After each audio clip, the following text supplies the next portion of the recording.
Kia ora. This is a special episode of the Homefullness Show, where we're actually talking about the sustainability of the show and the other programs which are now under the banner of Homefullness. So, in recent times, I've really had to look at the sustainability of my own self and my ability to contribute to this mission. Homefullness and Common Ground have been about building the capacity and the connections to enable more affordable, collective, and regenerative housing around the world, and particularly where I'm living in Aotearoa, New Zealand. And why I think this particular focus is really important is for many different reasons. Well, firstly, why did I choose the name Homefullness? I felt that a lot of the work being done around affordability was really on homelessness. So it was looking at almost like the victimhood of people who have ended up in a place where they are homeless. And I thought, rather, let's put our energy into creating spaces and narratives around what is it like for people to be able to design and co-create the kind of housing which enables a better way of life. And where people and planet are the values that drive that kind of housing and neighborhood development, rather than just thinking about housing as a structure in which people live and go about their daily lives.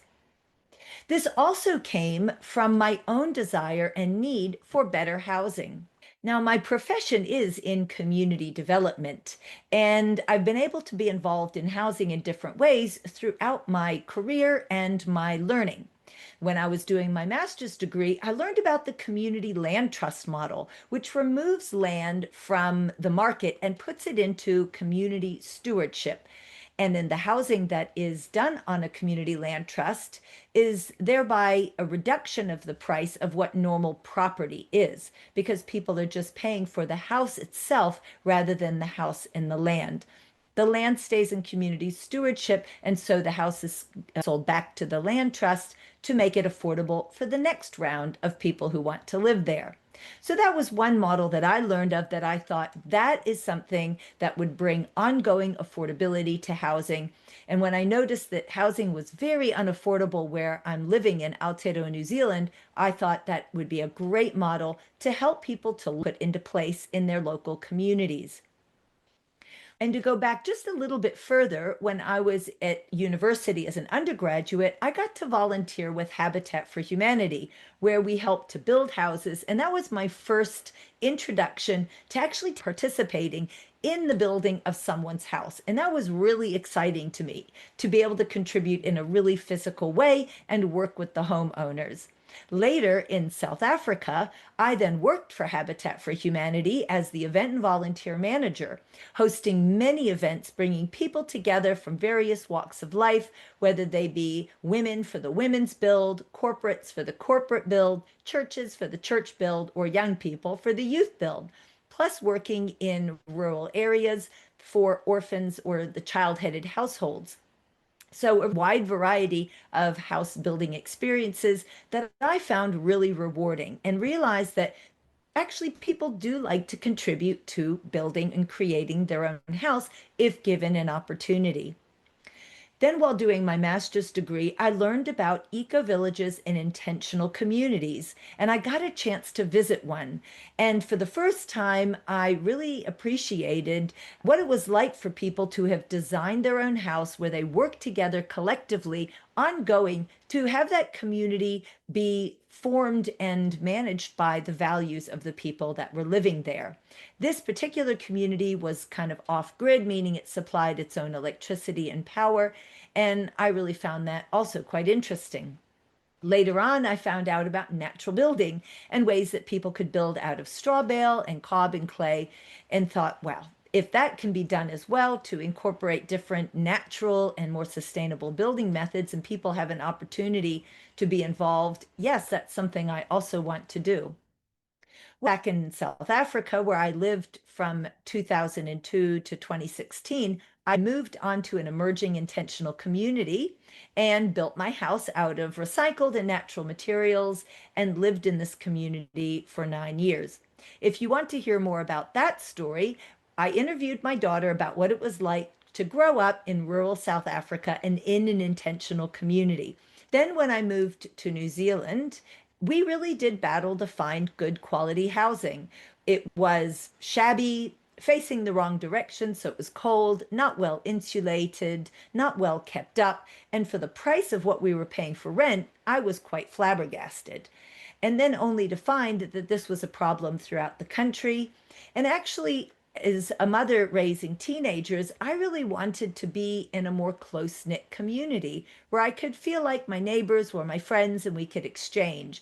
And that was a desire that I had, but it was really not that easy to be able to create for myself, being a new migrant and also raising two teenagers. It was not something that I was quite clear how I was going to create myself. Yet I knew that if I focused on this, I would either find it or I'd be able to create it eventually.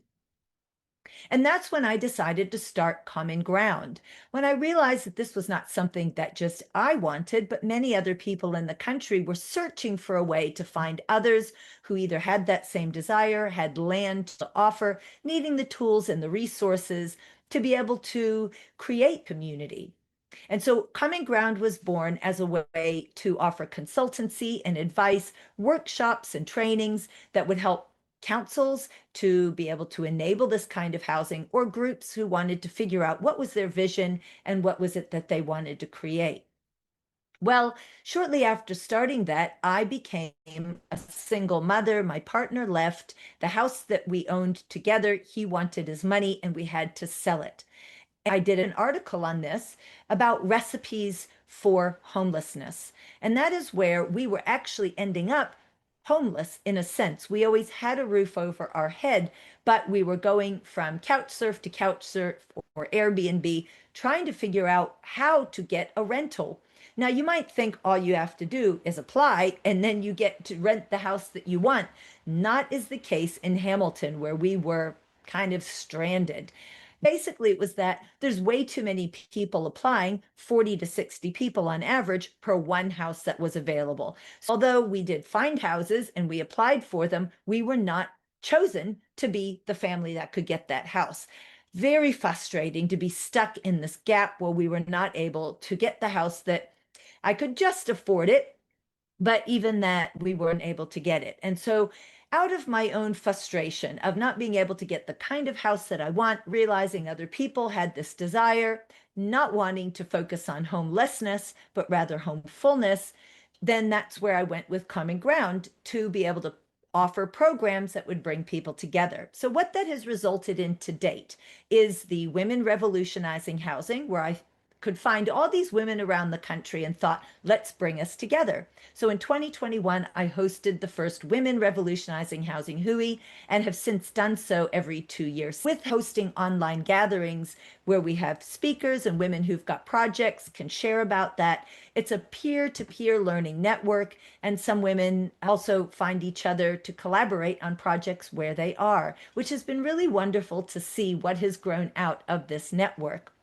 and from the Hui, which is very invigorating for women to all get together and have that special time. Out of that grew the Homefullness Show, where I wanted to give case studies and examples of housing models that are better working. So there's models like the Community Land Trust, co-housing, ecovillages, cooperative housing. I've covered all of those models on the show, where I give insider information from the people who create such things in terms of how do you make it happen? How do you start such a thing? How does it get funded and financed? What are the policies and the planning rules that either help or hinder this kind of development? And I interview people from different countries and from Aotearoa New Zealand to show what is possible and what do people want and how to get there.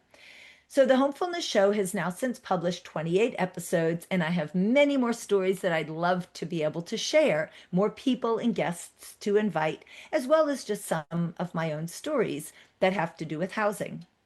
And then lastly, the idea that I came up with to empower and build the capability of people who have a desire to create some form of housing, whether it be in their own backyard or something as big as a co-housing community, is the property development course for community-focused housing leaders or people who want to join such a community and feel like they want more information to be able to do so.